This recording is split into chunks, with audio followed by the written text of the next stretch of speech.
আমি ঠিক আছি, কিন্তু মানসিকভাবে কবে ঠিক হব জানি না। 2 মাস ধরে যা চলছে এবং এখন যা হচ্ছে এবং এখন ব্যক্তিগতভাবে যা হলো আমার সাথে, এই চাপ আমি কি করে সামলাবো আমি জানি না। তাহলে আমাদেরকে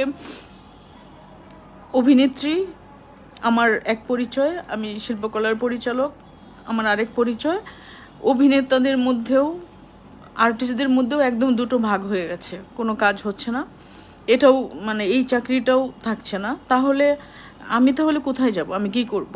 মানে এই দেশকে তাহলে আমার না। হঠাৎ করে জরুরি প্রয়োজন পড়লো লাইভে আসার। আসলে চারদিক থেকে আমার বন্ধু মানসিক অবস্থাও আমার নেই, যার জন্য আমি ভাবলাম লাইভে সবাইকে আমার আপডেট জানিয়ে দিই। প্রথমত হচ্ছে আমাকে নিয়ে অনেকেই টেনশন করছে যে আমি ঠিকঠাক আছি কিনা। আমি প্রথমেই বলে দিই আমি ঠিক আছি, কিন্তু আমি মানসিকভাবে একদমই ঠিক নেই। আজকে আপনারা জানেন আমার 2 বছর মেয়াদে শিল্পকলা একাডেমির পরিচালক হিসেবে আমি কাজ করছিলাম। তো এখন পর্যন্ত আমার চাকরি আছে, মানে আমার মেয়াদও শেষ হয় নাই এবং মানে বাতিলেরও কোনো প্রসেস এখন অবধি হয়নি, চাকরিটা আছে। তো দেশে গত 2 মাস ধরে যা চলছে তারপর থেকে আসলে শিল্পকলার অফিসিয়াল কাজ মোটামুটি বন্ধই বলা যায়। আমাদের নতুন ডিজে এসেছেন সপ্তাহখানেক হলো। তো আমার মনে হলো যে অফিসে যাওয়া উচিত, যেহেতু ডিজে এসছেন। অফিসে আভ্যন্তরীণ বেশ গণ্ডগোল চলছিল শিল্পকলায়, সেগুলো আপনারা দেখেছেন শুনেছেন। কিন্তু আমাদের সচিব স্যারের পরামর্শ ছিল না যাওয়ার, সেজন্যই যাইনি। কিন্তু আমার আর ভালো লাগছিল না যে একটা কাজ আমি করছি, আমি সেখানে যেহেতু এখনও চাকরি আছে আমি কেন যাব না। সেই জায়গা থেকে আমি আজকে গিয়েছিলাম। তো আমি শিল্পকলায় ঢোকার আধা ঘন্টার মধ্যে অনেক সাংবাদিকরা ফোন করছিলেন যে আমি ঠিক আছি কিনা। ওনাদের কাছে একটা খবর গেছে যে আমাকে অবরুদ্ধ করে রাখা হয়েছে। তো আমি তখনও জানি না, কিন্তু আমাদের আরেকজন পরিচালক আছেন, উনিও আজকে গিয়েছিলেন। উনি আমাকে বললেন যে এখানে শিল্পকলার ভেতরে আছে সেটা, চলো আমরা বেরিয়ে যাই। তো আমি বললাম যে আপু, আমাদের তো চাকরি শেষ হয়নি, আমি কেন যাব? মানে আমার তো দায়িত্ব, যদি প্রজ্ঞাপন হয় যে আমার নিয়োগ বাতিল, তখন অবশ্যই আমি আর আসবো না, কিন্তু আমি কেন যাব? তো কিছুক্ষণ পরে প্রচুর ফোন আসতে থাকলো। তো কিছুক্ষণের মধ্যেই আমাদের ডিজি একটা মিটিংয়ে ছিলেন। বেসিক্যালি ডিজির সাথে দেখা করেই সিদ্ধান্ত নিতাম যে আসলে কী করা উচিত আমাদের এখন। তো মিটিং যখন উনি আসলেন,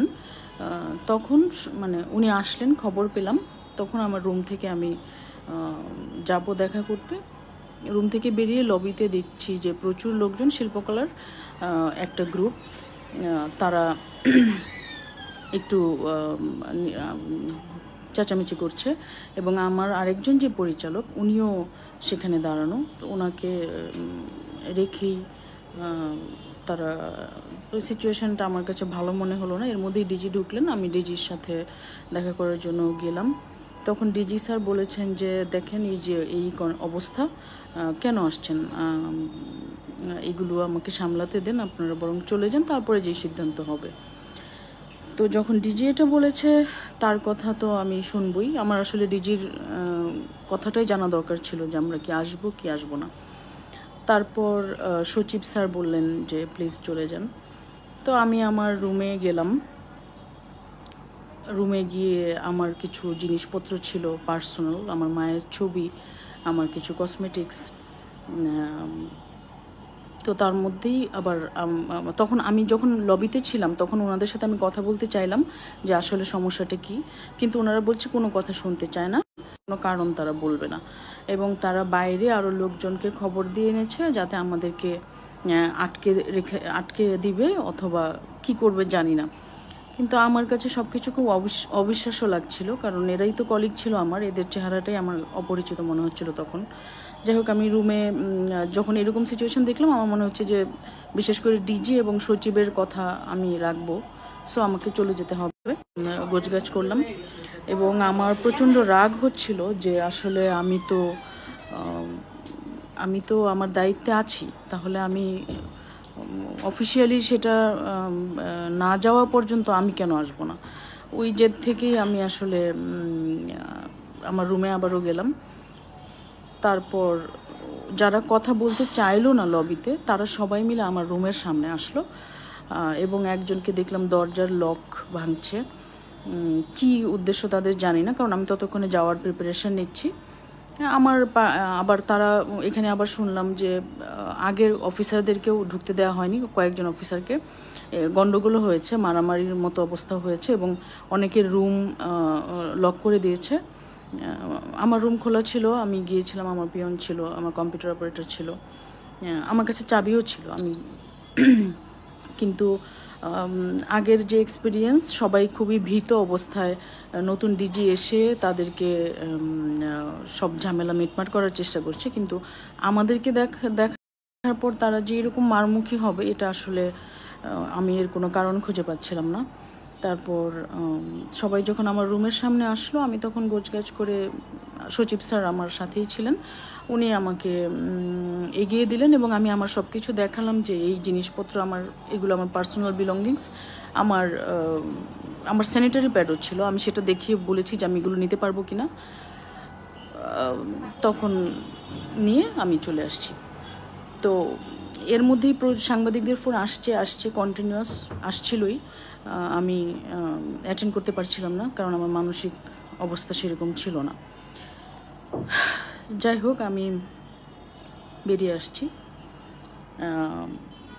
তবে তারা নিজেরা অনেক কিছু বলছিল যে চুক্তিভিত্তিক আমরা মানি না, এই অথরিটি ছাড়া নিজের হাতে তুলে নেওয়া, এটা আমি আসলে বুঝতে পারছি না কেন। আমার যখন থেকেই বোঝার মানে যখন থেকে আমি বুঝি, তখন থেকেই আমি আসলে একটা সরকারকেই ক্ষমতায় দেখেছি, সেটা আওয়ামী লীগ সরকার। তো এখন সরকার বদলের সাথে সাথে সব পদ, মানে যেটা কোনো রাজনৈতিক পদ না, অফিসিয়াল রাষ্ট্রের একটা অফিসের পদ, সেটাও যে বদলে যায়, আমার চোখে এটাই প্রথম। আমরা এতদিন অনেক ভিডিও দেখছিলাম, শিক্ষিকা নানান রকমের সবাইকে টেনে হিঁচড়ে চেয়ার থেকে বের করছে, যদিও আমি সেই জন্যই অনেকে যেতে মানা করছিল, কিন্তু আমার কাছে মনে হয়েছে এটা আমার রাইট, আমি যাব। তো আমি আমার ডিজি সচিবের কথায় সম্মান রেখে বেরিয়ে আসছি, না হলে আমি এটা ফেস করতাম। আমি কেন বের হব? কারণ আমি কোনো দলের সুবিধা নিয়ে, আওয়ামী লীগের সুবিধা নিয়ে এই পদটাতে আসিনি। যদিও যেহেতু আওয়ামী লীগের আমলে আমার চাকরিটা হয়েছে, সবাই এটাই বলে যে আওয়ামী লীগের সুবিধা ভুগি আমি, যার জন্য আমার এই চাকরিটা হয়েছে। কিন্তু কিভাবে আমার চাকরিটা হয়েছে সেটা আসলে আমি জানি। আমি যখন বিভিন্ন সিন্ডিকেটের, আমার মূল পেশা অভিনয়, আমি সারা জীবন ভেবেছি আমি শুধু অভিনয় করব, কিন্তু বিভিন্ন সিন্ডিকেটের নানান রকমের চক্রান্তে যখন আমার কাজ প্রায় নাই হয়ে যায়, তখন আমি একজনকে রিকোয়েস্ট করেছি যে আমাকে একটা জব দেন। আমি দুজনকে রিকোয়েস্ট করেছিলাম, আমার প্রোফাইল দিয়েছিলাম। তো যখন একজন রিসিভ করলেন আমার প্রোফাইল, আমার কি চাকরি হবে আমি নিজেও জানি না, কারণ এরকম যে চুক্তিভিত্তিক চাকরি আছে সরকারি, আমার চাকরি হওয়ার সময়টাতে আমি জানলাম যে এরকম কিছু পদ আছে, আমি আগে জানতামও না। তো আমার প্রোফাইল যাচাই বাছাই করে, আমার শিক্ষাগত যোগ্যতা দেখে এবং প্রায় 6 মাস ধরে আমার ভেরিফিকেশন করা হয়েছে। যদি আমি সরকারি সুবিধা নিতাম, আমাকে এখানে একদিনের নোটিসেই বসিয়ে দেওয়া যেত। প্রায় 6 মাস আমার এলাকা, আমার সব আত্মীয় স্বজন সব কিছু ভেরিফাই করে, আমার যাচাই বাছাই করে আমাকে চাকরিটা দেওয়া হয়েছে। এবং আমি বিশ্বাস করি যে আমার দায়িত্ব আমি খুবই চমৎকারভাবে পালন করছিলাম, কারণ আমার অফিসের আমার বসেরা তাই বলেছে। এবং আমি যখন যে কাজটা করি খুব ডেডিকেটেডলি করি। আমার এই শিল্পকলায় এত বেশি এলোমেলো অবস্থা ছিল, কোনো অফিস করতো না অর্ধেক মানুষ, যার যখন ইচ্ছে তখন অফিসে আসতো। যার মানে এটা একটা কেমন জায়গা, আমার নিজের কাছে অস্বস্তি লাগতো যেটা কি করে সম্ভব, একটা প্রতিষ্ঠান কিভাবে চলে কি। তারপর আমি রেগুলার ছিলাম, আমি অফিসে, আমি একবার অসুস্থ হয়ে একটু হাসপাতালে ছিলাম, তখন ছাড়া আমি কখনো গ্যাপ দিইনি। আমি এটাকে ওন করে কাজগুলো করে যাওয়ার চেষ্টা করেছি। তারপরে আজকে যে ঘটনাটা ঘটলো, আমি জানি না যে এরকম কি করে করে মানুষ।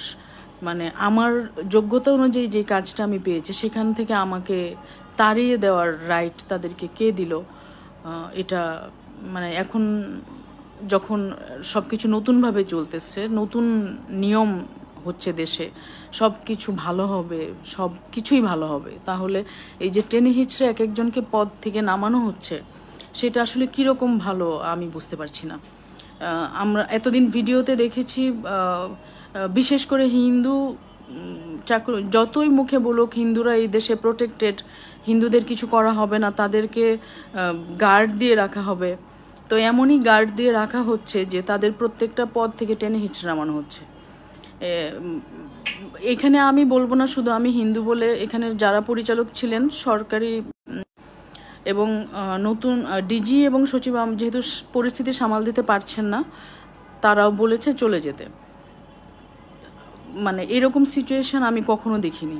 আমার মানে যেহেতু এটা আমি মনে করি অপমান, আমার যোগ্যতাকে প্রশ্ন করা, আমি নিজেকে অনেক সামলে এসছি। আমি যদি ওখানে আরও ঝামেলা করতাম হয়তো আমাকে আজকে একটা বাজে সিচুয়েশনে পড়তে হতো। এবং ওনারা সাংবাদিকদেরকে অলরেডি জানিয়ে দিয়েছে আমি অফিসে ঢোকার সাথে সাথে যে তারা ব্যবস্থা নেবে আমাদের বিরুদ্ধে, সাংবাদিকরা যেন আসে।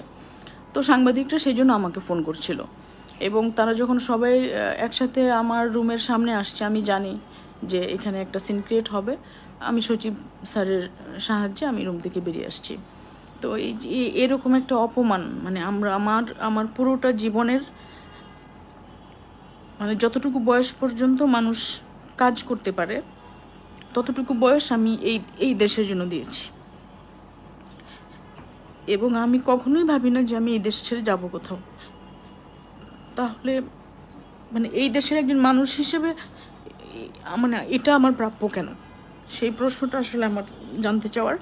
আমার ক্ষমতা বা এই চেয়ার, এটা আমার মানে এটা আমার টার্গেট ছিল না, কখনোই নেই। এবং এই চাকরি চলে গেলে যে আমি কি মানে এই চেয়ারটাকে আঁকড়ে ধরে রাখার কোনো ইচ্ছাও নাই, কারণ আমি আমার যোগ্যতা নিয়ে খুবই কনফিডেন্ট। আমি জানি যে আমি বরং এই চাকরি করে আমি যা যা করতে পারছিলাম না, অনেক কিছুই বিভিন্ন নিয়মে বাধা, কিছু করা যাচ্ছিল না। তো ক্ষমতার লোভে চেয়ারটাতে বসিনি, আমি আমার যোগ্যতায় বসছিলাম। কিন্তু এইভাবে শিল্পকলার একটা গ্রুপ আছে তারা দাবি করছে তারা এখন বিএনপি করে, তারা বিএনপির অফিসাররা চালাবে, অফিসাররাই সিদ্ধান্ত নিচ্ছে কোন কোন অফিসার শিল্পকলায় আসবে, কোন কোন অফিসার শিল্পকলায় আসবে না। তো এইরকম অরাজকতা আমি আসলে এটা মানে আমার মানতে কষ্ট হচ্ছে বলে আমি সবার সাথে শেয়ার করছি। আর এই একই ঘটনা বারবার সাংবাদিকদের প্রশ্নের মুখোমুখি হতে হবে, এগুলো পারছি না বলে আমি সবার সাথে শেয়ার করে নিচ্ছি। যার যা ইনফরমেশন দরকার হবে সেখান থেকে নিতে পারেন। কিন্তু আমি এটুকু বলতে পারি যে এখানে যেরকম আওয়াজ দেওয়া হচ্ছে যে সবাই বহাল তবিয়তে আছে, সবাই ভালো আছে, একদমই না। সবাইকে তার নিজের চেয়ার থেকে টেনে হিঁচড়ে নামানো হচ্ছে এবং ম্যাক্সিমামই মিডিয়াতে আসছে না যে কেন নামানো হচ্ছে। একটাই দোষ যে হিন্দু অথবা আওয়ামী লীগ করে, একটা মানুষ কি কোনো দল সাপোর্ট করবে না? একটা দেশে বিভিন্ন রাজনৈতিক দল আছে, যার যা ইচ্ছা সেটা সে সাপোর্ট করতে পারে, তার জন্য তাকে তার দায়িত্ব থেকে নামিয়ে দেওয়া হবে। এটা আসলে মানে কোন দিকে যাচ্ছে দেশ আমি জানি না। আর শিল্পকলার যে গ্রুপটা আমাদের সাথে এরকম বিহেভ করছে, তারা কিন্তু আওয়ামী লীগ সরকারের আমলে খুব সুন্দর করেই তারা তাদের চেয়ারে বসা ছিল, তাদেরকে কেউ কখনো কিন্তু ডিস্টার্ব করেনি। এবং দাপটের সাথেই তারা কাজ করছে, আজকে আমাদেরকে সরিয়ে দেওয়া হচ্ছে। আসলে আমার খুবই মানে আমি হয়তো পরে ঠান্ডা মাথায় অনেক কিছু মানে বলবো বা জানাবো। এই সবাই আমাকে নিয়ে টেনশন যারা করছিলেন, আমার সাংবাদিক বন্ধুরা, আমার আত্মীয় স্বজন বন্ধুরা, আমি ঠিক আছি কিনা, আমি ঠিক আছি, কিন্তু মানসিকভাবে কবে ঠিক হব জানি না। 2 মাস ধরে যা চলছে এবং এখন যা হচ্ছে এবং এখন ব্যক্তিগতভাবে যা হলো আমার সাথে, এই চাপ আমি কি করে সামলাবো আমি জানি না। তাহলে আমাদেরকে অভিনেত্রী আমার এক পরিচয়, আমি শিল্পকলার পরিচালক আমার আরেক পরিচয়, অভিনেতাদের মধ্যেও আর্টিস্টদের মধ্যেও একদম দুটো ভাগ হয়ে গেছে, কোনো কাজ হচ্ছে না, এটাও মানে এই চাকরিটাও থাকছে না। তাহলে কোথায় যাব, আমি কি করব? মানে এই দেশকে তাহলে আমার না? আমি এই প্রশ্নটা রেখে যে আমি আসলে বিদায় নিচ্ছি, আমার ভালো লাগছে না আর কথা বলতে। যারা আমার খোঁজখবর নিচ্ছিলেন তাদের জন্য আমার এই আপডেট।